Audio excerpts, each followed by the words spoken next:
Arsenal won a valiant point at Anfield to confirm themselves as Christmas #1 for a second season running. Liverpool boss Jurgen Klopp, however, though, was not happy about one particular decision in the game.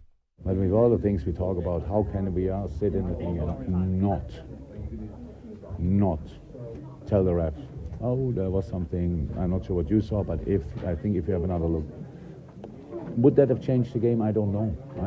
It's not important. It's just you see the situation. In the game, I didn't even see it, really, because it goes too quick, and sometimes a few people are in between.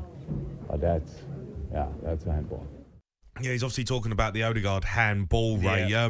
I think he got away with one there. Oh, you think? Well, he looked like he was going to fall over, and then he should have fell over, if I'm being honest. He didn't fall over. Oh, he got away with it massively. Yeah, he did touch it. But look, again, we're arguing over a decision that I don't know the rules. What is it? I think the rule is if you're falling over and it hits your arm, and you've actually you're sliding or you fall over and it looked like he was going to fall over. It's not a penalty, but that for me is, it was a stone wall. You get away. I think a lot of decisions go against every club, and Arsenal got away with one there. What's the point in VAR though? If you're getting away with that decision? Look, I'm going to go back to the PSG game against Newcastle. You can see it come off his leg, then go on into his arm. Oh, yeah, that was a shocker. Yeah, so, that isn't a penalty. And that was last minute. Yeah. Or last kick of the game, more or less, to get... And it probably knocked Newcastle out of the Champions League. Yeah, it hurt them massively, which didn't cost it? them a lot of money. That's where it's all wrong. I mean, as I said before, Wolves have been through how many bad decisions this season. Gary O'Neill's he's a calm character. Imagine Jurgen Klopp and Pep Guardiola getting decisions like that against them. I mean... they would have gone crazy. There's some bad decisions out there. Yeah, that's the big problem going forward. VAR, as I said before, ain't going to go away, but we're talking about it every week now. That's a bad decision. But look, Forest sending off, wrong decision. Terrible. So what they've got to do... bad decision from the I think ref. they've got to go around all the clubs and get all the players and learn off trying to, I know the rules are the rules, but there's got to be a bit more leniency somewhere along the line, a bit more common sense in football. Yeah. And that's probably, I always go back to whether you've got an ex-manager on there, on the panel, if you've got an ex-player on there to put his point across to say why that isn't sending off or stuff like that. So that's what they need. Yeah. And at the moment, they got in a little room, they've got all the referees in there saying, well, this is a rule. Yeah, this is a rule. But it's not the right thing to do in the game, if you know what I mean. 100%. Right, now let's do a bit of this. It's time for On This Ray. Can I get a rewind? On This Ray. On This Ray. I remember when... On this ray, on this ray, on this ray. Get me a TARDIS. It's time to time travel. On this ray. Cool. That long ago. On this ray. Oh, on this ray. It's time for On This Ray. I tell you what, James. Where is George? He's in a TARDIS. He's around the world, isn't he? Georgie boy, where's he gone? He's gone he's everywhere. I see him on Instagram. Whenever I look at him on Instagram, he's somewhere. He's never in the talksport office. He's somewhere in South America somewhere. Yeah, he's loving life. He's loving it. Right, let's turn the clock back to Boxing Day 2000. Parlour on the ball and plenty of others on the charge, including Tony Adams. Already 5-1 to Arsenal. Is it 6? It is!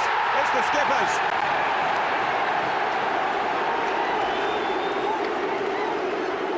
Arsenal 6, Leicester 1. Was it? Boxing Day 2000. Henry 3, Vieira, Lundberg and Adams. Wow. Ray Parlour, you were involved in the game. Do you remember it? Did you play well? I remember that game. I can't remember. You can't remember it? I should remember it. 6-1. But, I like playing Boxing Day. I thought it was great. I really did. Our normal session over Christmas would be, I don't know if it was the same with you, Jamie, but we train in the morning. Yeah. Then we go back, have our dinner with the family, and then we meet at Highbury at 6 o'clock, and then straight to our hotel. Yeah. Straight to hotel. And then you wouldn't have a lot to eat then because you just had a big dinner. Yeah. You might have some sandwiches or you wouldn't have that either. Straight to bed. Up early the next morning, is a little real springier step. Get down to the ground. You can just sense that it's Christmas. Yeah. Play the game 12:30, kick off, perfect. And then in the bar at 2 o'clock. having a couple of drinks before, and then you're celebrating Christmas. Yeah. For me, Boxing Day was a good one. It's great when you get a result. When you get a result, though, it's a and you want to be at home if you can. Yeah, the home ones. You don't want to be away.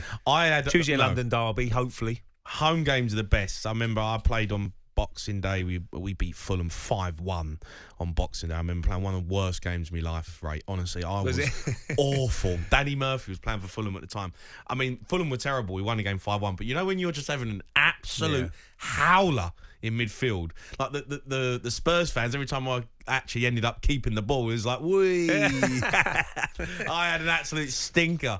But I remember playing an away game for Wolves. I think we played Sheffield Wednesday or Sheffield United away from home on Christmas, on Boxing Day. So I had to have Christmas Day in a hotel. Yeah. And I'll never forget driving up the M6 and then going up the M1 to get up to wherever we were going, Sheffield United, I think it was. And I was with Kevin Foley. Remember Kev Foley, right back? Played for Ireland? Yeah, I do, Me and Kev travelling up there. I've picked him up in my car. I've only got a puncture, and No way. Christmas Day, I've got Kevin Foley on his knees, changing a tyre to try and get us up. I'm crawling up the motorway on Christmas Day, sitting in a hotel thinking, what is going on Did you used to stay in a hotel when you played at home, Boxing Day? Or did the managers just say, meet me at the With ground? Harry, it was like, see you there. At the ground. Yeah, see you there at 1:30, lads. Do you know what I mean? For a 3 o'clock kickoff. So you had the pre-match meal at the ground? Yeah. But one day Ramos was... He was in a hotel. See, Wenger loved hotels. Hotel, home and away games. I spent half my life in a hotel. We spent half my life in a like hotel with one day Ramos, and I loved him because he gave me my opportunity to play. I'd rather stay in a hotel. What? Home games all day long. No, because you don't get disturbed. The thing about it is, and the preparation. Get bored. Well, you have a bit of fun with the lads, didn't you? You know what I mean, a few games of cards and this. You get treatment. I really believe that you can have the right food. You eat the right times. You know, everything's spot on to say you're ready to go. Nah, if you're at home, right? I'm not having. If you've got young children, a lot of players have got young children. There's noises. I know, look, they've got big houses these days. Want to be at home. But I really like the build up to the home game being at a hotel. Every game. I just thought it. The preparation is so important for me. Yeah, and, of course. You're eating the right prepare food. right at home. Yeah, I know, but you don't. I don't think you do. Yeah, well, I don't think you do as much. That's because we've seen what happens in your garden. talkSPORT Breakfast, waking you up Monday to Friday morning from 6 a.m.